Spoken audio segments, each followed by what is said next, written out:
My sister asked me to be her IVF surrogate, then refused to give me custody of the baby when she changed her mind. About motherhood? 3 months after birth. She asked me to carry her baby, then took it and said I was just the incubator. Part 1 of 2, approx. 2,000 words. We used to share everything. As kids, it was clothes, secrets, and the last slice of pepperoni pizza. As adults, it was grief when our mom died, and hope when my sister Lena was told she'd never carry a child of her own due to severe endometriosis and a hysterectomy at 28. I'll never be a mom, she sobbed into my shoulder the night the doctor confirmed it. All I've ever wanted was to hold my own baby. I held her tight. You will, I whispered. Because if you want, I'll carry your baby for you. She pulled back, eyes wide. What? I'm serious, I said. You and Mark have the embryos. I'm healthy. I've had 2 uncomplicated pregnancies. Let me do this for you. Let me give you what you can't have. She cried harder, tears of disbelief, gratitude, fear. Mark hugged me so tightly I thought my ribs would crack. We'd never ask that of you, he said. But I'm offering, I insisted. That night, over wine and old photo albums, we made a plan. Not just a wish, a legal, medical, emotional roadmap. We'd use Lena and Mark's frozen embryos from their IVF cycle 3 years prior. I'd undergo the transfer. They'd cover all medical costs. Plus a generous gestational support stipend. Not payment, never payment. This was family. And once the baby was born, they'd be the parents. Legally, emotionally, completely. I signed a gestational surrogacy agreement drafted by a respected reproductive law firm. It was ironclad. The intended parents, Lena and Mark, retain full parental rights from conception. The gestational carrier, me, Sarah, relinquishes all legal claims. I didn't even read the whole thing, I trusted them. They were my sister and brother-in-law. We'd survived Dad's alcoholism, Mom's cancer, Lena's divorce before Mark. We were unbreakable. Or so I thought. The pregnancy was strange. Not physically, I felt great. Morning sickness passed quickly. I glowed. But emotionally? I hadn't expected the bond to form so fast. By week 12, I talked to the baby every night. I played Mozart during ultrasounds. I cried when I heard the heartbeat, a strong, galloping rhythm that felt like a promise. Lena came to every appointment, but her excitement felt performative. She'd rub my belly and say, "Look at what you're doing for us." But her eyes stayed distant. Mark was warmer. He brought me smoothies. Massaged my feet, called the baby Junior already. Then at 20 weeks during the anatomy scan, something shifted. The sonographer pointed to the screen. See that? Strong spine, healthy heart, and it's a girl. Lena froze. A girl? She whispered. Mark grinned. Perfect. Lena always wanted a daughter. But Lena didn't smile. She just stared at the screen like she'd seen a ghost. After the appointment, she was quiet. Too quiet. That night, she called me. Sarah, are you sure you're okay with this? She asked, voice tight. With what? Having your daughter? I don't know if I can do it, she said, tears in her voice. Being a mom, the sleepless nights, the responsibility. I thought I was ready, but seeing her on that screen, it felt real. And I panicked. I sat up in bed, heart pounding. Lena, it's normal to be scared. But you're not alone. You have Mark, you have me. But what if I'm not good at it? She whispered. What if I resent her? You won't, I said firmly. You've wanted this your whole life. She didn't sound convinced. The next few months were tense. Lena skipped appointments. Made excuses. When I sent photos of my growing bump, she'd reply with a heart emoji, nothing more. Mark tried to compensate, showing up weekly with groceries and baby books. But even he seemed strained. Still, I told myself, postpartum anxiety, fear. It'll pass once she holds her. Then, on a rainy Tuesday in March, I went into labor at 38 weeks. Lena and Mark were at the hospital within an hour. I was already 7 senior dilated, screaming through contractions, gripping Mark's hand like a lifeline. You're doing amazing, he kept saying. She's almost here. Lena stood in the corner, arms crossed, face pale. At 3:17 a.m., my daughter was born. I'll never forget the moment. The midwife placed her on my chest, small, squalling, covered in vernix, her tiny fingers curling around my thumb.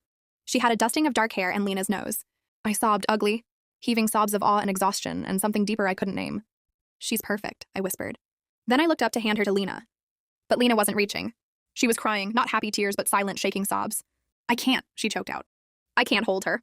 Mark took the baby gently, his eyes wide with panic. Lena, it's okay. Just take a breath. But she backed away. I changed my mind. I don't want to be a mom. The room went still. Even the nurses stopped moving. I stared at her, stunned. What are you talking about? This is your baby. Your dream. My dream was an idea, she said, voice trembling. Not this. Not the reality. I thought I could handle it, but I can't. I just can't. Mark looked like he'd been punched. Lena, you can't be serious. This is Amelia. Our daughter. I never wanted her. She burst out. I only did IVF because you pressured me. And now Sarah had her for 9 months. She's more her mom than I am. I flinched like she'd slapped me. Mark turned to me, desperate. Sarah, please. Just hold her for tonight. Lena needs time. Numb, I nodded. The nurses helped me nurse her. She latched on like she'd been waiting her whole life to meet me. And in that quiet, exhausted hour, something terrifying happened. I didn't want to let her go. Not because I thought she was mine, but because I knew in my bones that Lena wouldn't care for her the way she deserved. The next morning, Lena didn't come to the hospital. Mark arrived alone, eyes bloodshot. She's Not doing well, he said. Therapist says she's having a complete breakdown. They're talking about inpatient care? What about Amelia? I asked, clutching the baby tighter. They said, maybe you could keep her for a few weeks. Just until Lena stabilizes. I looked down at Amelia, sleeping peacefully against my chest. And after that? He wouldn't meet my eyes. We'll figure it out. 3 days later, I was discharged, with Amelia in my arms and no clear plan. Lena never came home from the hospital. She checked into a wellness retreat in Vermont, code. I'd later learn for a high-end psychiatric facility. Mark visited twice a week but spent most of his time at work or processing.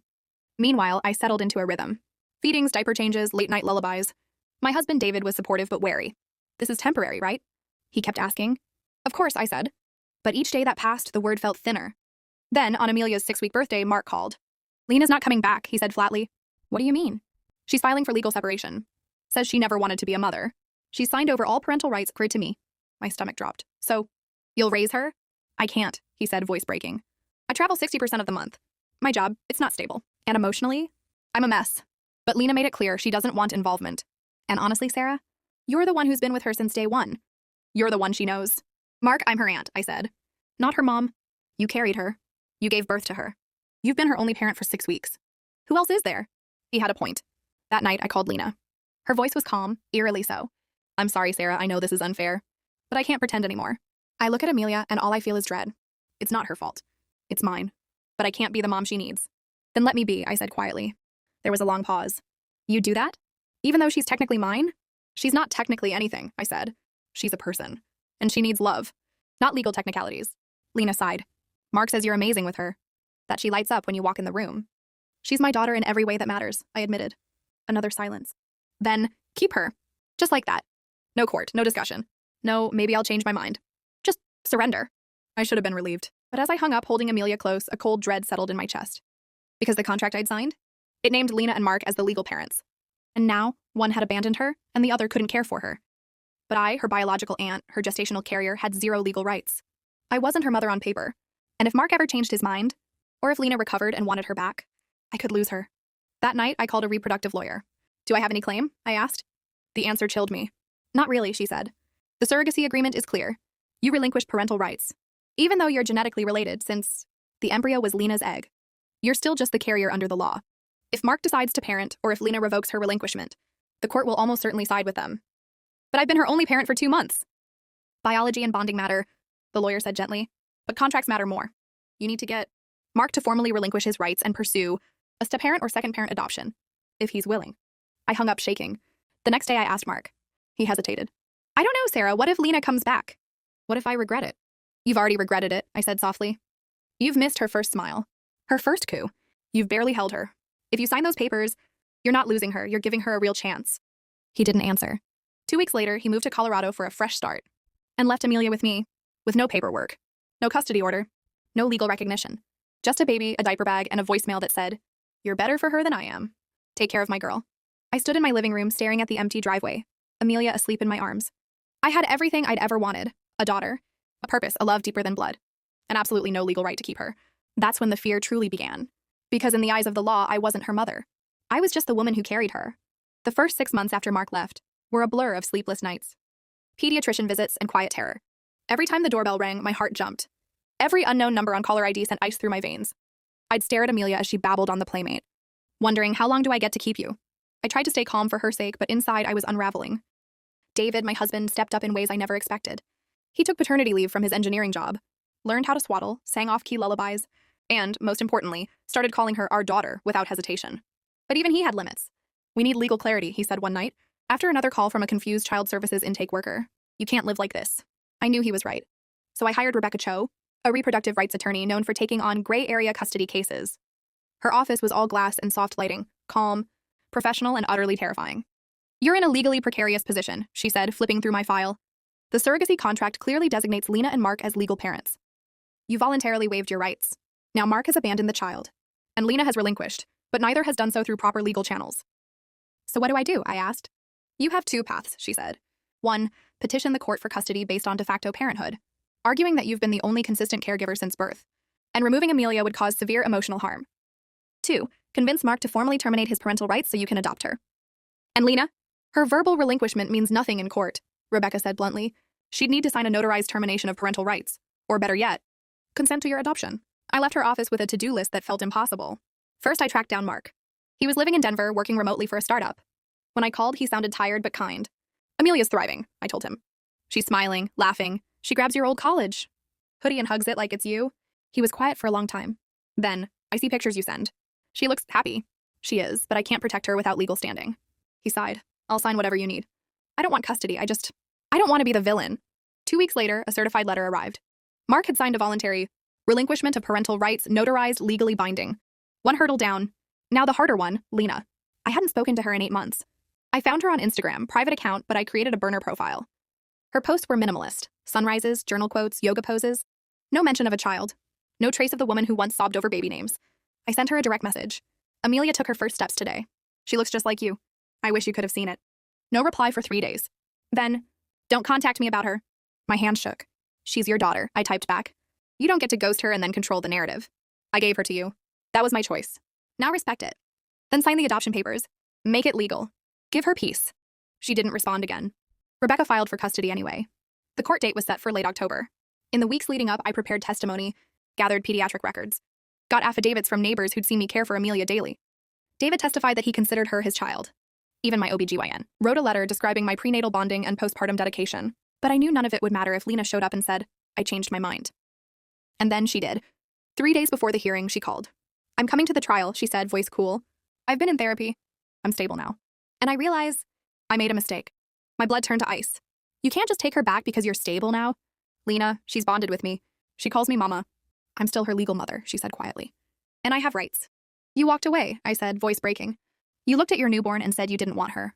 You don't get to undo that because you're lonely. I'm not lonely, she snapped. I'm healing. And part of that is reclaiming what's mine. What's yours? I laughed bitterly. You never held her. Never changed a diaper. Never stayed up all night when she had a fever. I did. I'm the one who knows she likes her peas mashed, not pureed. I'm the one who sings, Twinkle, twinkle in C sharp. Because that's the only key that soothes her. You don't get to waltz back in and claim ownership like she's a lost coat. There was silence. Then softer. I miss her. Then sign the papers, I begged. Let her have a real home. With people who never stopped wanting her. She hung up. The courtroom was smaller than I expected. Wood-paneled, fluorescent lit, smelling of stale coffee. Lena arrived in a tailored navy suit, hair perfectly styled, face calm. She didn't look at me. Didn't look at the stroller where Amelia slept, wrapped in her favorite blanket. Mark wasn't there. The judge, a no-nonsense woman in her 60s, reviewed the documents.